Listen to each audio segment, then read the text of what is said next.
Thank you so much. Thanks. And in our presentation, we are calling for more, like also approaching climate change, biodiversity, and health together. So it's really a continuation of what Dr. Paulo is just presented. Talasem, my name is Mariam Aboubakrine. I'm Tuareg from Timbuktu in Mali, and I'm glad here to join you. I want to acknowledge all those who presented, but also I want to acknowledge the two Pontifical Academies who made a space in their academic year to welcome us and to put at the heart of their work the indigenous peoples and the dialogue with sciences. I can't also speak today without mentioning the close relation and the contribution of the father Charles de Foucault to my culture and the linguistic knowledge and building our, helping understanding the grammar of the Tuareg people. So it's very, very emotional to me as someone very linked also to my language. So I want all of us to think about Father Charles de Foucault. Thank you so much. So today, as you saw, we are going to speak about the holistic approaches to health and well-being of people, climate, and biodiversity, and what we can learn from indigenous peoples. For that, we want to introduce you our global research project on biodiversity, conservation, health, and well-being. And through that, we are going to bring you to two of our place-based projects in very two specific different ecoregions, the Sahel and Sahara region. We've touched just in smooth now in Sahel project. I will explain what it means later.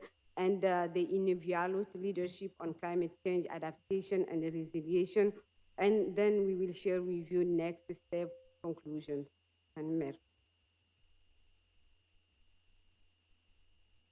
Thank you very much. My name is Brenda Parley. I'm a professor at the University of Alberta in Canada in Treaty 6 territory. I also hold a UNESCO chair, held with Mariam, as well as Danica Billy Littlechild. I'm one of the co-principal investigators of the Aramat project, which, as Mariam outlined, is focused on issues of biodiversity decline and the interconnections with Indigenous health. The significance of our project is foregrounding Indigenous leadership, knowledges, and innovations. We know already from evidence that Indigenous peoples steward over 80% of the world's biodiversity in their territories. So this work is based on sound evidence that there are solutions based on Indigenous knowledge that we need to learn from in order to support not only Indigenous communities, but the global community. Our project is funded by an agency in Canada, which is called NFRF. We are supporting over 146 Indigenous place-based projects across Canada and globally. I am one of the 6 co-principal investigators along with Mariam. We also have Danica Billy Littlechild, Sherry Pictou, Murray Humphreys, and John O'Neill.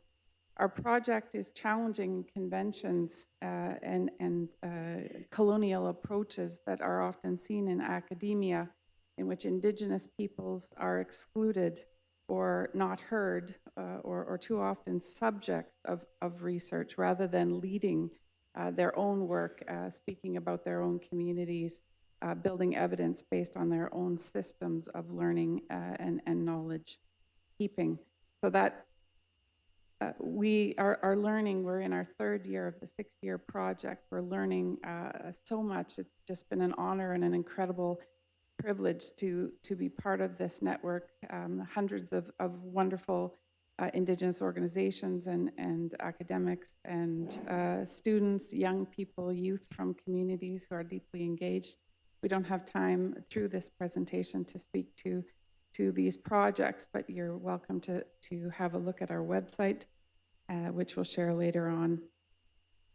Just as an important note about the approach that we're taking with the Aramat project, it's a model which we're offering here that others might learn from, and in terms of how to support Indigenous-led place-based research around issues of climate change and biodiversity conservation. By Indigenous-led, we refer to the fact that over 50% of our research team, including the leadership of the project, are Indigenous. We support diverse approaches to research on issues of common concern. The governance approach is based in a recognition of the value of relationships and reciprocity and care and stewardship of Mother Earth, as well as future generations. We also are aiming through the project to celebrate rather than try and standardize research, which is too often done. Celebrate and embrace the diversity of ecosystems, cultures, languages, as well as gender diversity. So these are some of the aspects of our project which we want to highlight today.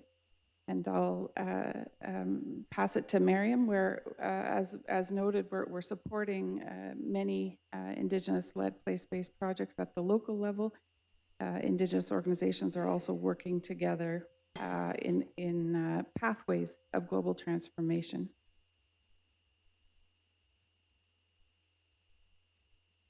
Can you hear me? Okay.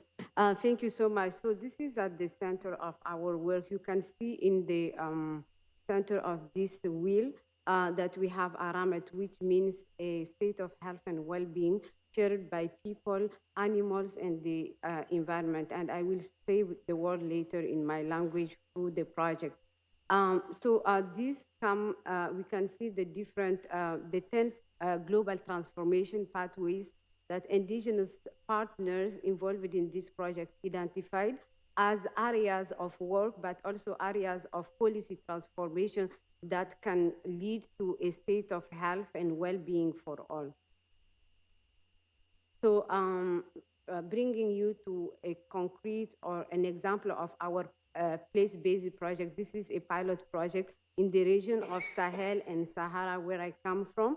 And just this is a map that I don't own, but it's a map that is really situating us where that region is. We can see it's in, somewhere between North and West Africa in a very arid ecoregion. And when you look at the picture of the right side of me, you can see the aridity. We have some zones where we have rivers, like where I come from in Timbuktu, and we have also oases, but the huge eco region would look like this with wells and animals living together with people, and also biodiversity really meaning a lot for people in terms also of trees. You could see the goats under the shadow of the tree around 40 degrees. So it's really important. And this is the pilot project itself, like just anti-Muslim, meaning protection of the knowledge about health and well-being, and that is run by Tuareg women, who I'm one of them, from Agadez in Niger, Tinakuf in Burkina Faso, and Tombouctou in Mali. And you could see in the wheel again, the circle, we can call it, Ihenzuza with the desert color, which is environment, is intrinsically linked to Idinet and Irizegen, which are also part of biodiversity, meaning the people and the animal and the overliving and non-living element. And then we have the circle in green, the Aramet, so we need a balance, and that stays shared with all. And the project itself then translates into, as you can see, the drum here, which is not only a traditional drum run by women, it is also, we call it in Tamashak Tendi, but it's beyond only a musical instrument. This is a true psychological and psychiatric tool of healing. and we use it in our traditional medicine for healing and for kind of disease like depression. And that is what we are really hoping after the end of the pilot project to be able to incorporate it into the countries' curricula where the Tuareg people are. So when people don't have access to the conventional medicine, they still have their medicine there and it's kept. Now I give the floor to her. Kuyanani, Mariam, and Brenda. Good morning, everybody. My name is Herb Nakimak. I'm chairperson of the Fisheries Joint Management Committee up in the Inuvialuit Settlement Region in the Western Arctic of the Northwest Territories, Canada. And also I'm the vice president of the Inuit Circumpolar Council Canada. I represent 180,000 Inuit at the United Nations Arctic Council and other international forums, and mainly fisheries negotiations and search and rescue. As you can see up on the map there, the Inuvialuit monitoring for climate adaptation and resilience. I come from, my people are called the Inuvialuit, and our land claim is going on 40 years that we've signed our land claims with the federal government, so that gives us co-management responsibilities, and I manage the marine environment for our people. So we have partnerships with Brenda and also with Mariam. And as Inuvialuit, we have the longest data set on beluga on the planet, and there's many indicators on that. And mercury is one of those that we really value, and we like to share with other folks where mercury indicators are affecting health and that. So as you can see in the picture on the left there, the beluga whale in the middle bottom picture, that's a beluga whale. It's been a staple for Inuvialuit for time immemorial. And the muktuk, which we call as a blubber on the side there, the picture. So the size of your thumb, a piece of that muktuk is equivalent to eating a case of oranges. That's how much vitamin C and other vitamins are in that. So it's very rich. We may not have, we're frozen for 3/4 of the year, but resources like this make up for the vitamins that are essential to us. As you see on the picture on the right side there, Inuvialuit Youth, we have programs that are mentoring youth to harvest and monitor the beluga programs that we have. These are programs that are key to us and staple to ensure that we are measuring and monitoring the indicators of the health of the species that we rely on. Ultimately, we're monitoring our health as well as the environment. So we're working together with science. Scientists, and as you can see in the picture there, some of the challenges that we face in the past is that scientists would come up, do their PhD, and you'd never see them again.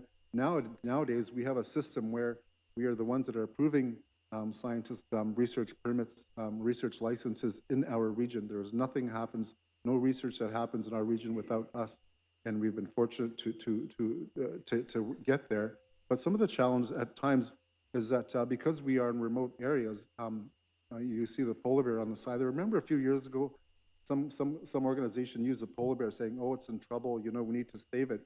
And that's a way that they make money. But in a way, that affects us because we know that the polar bear population is healthy.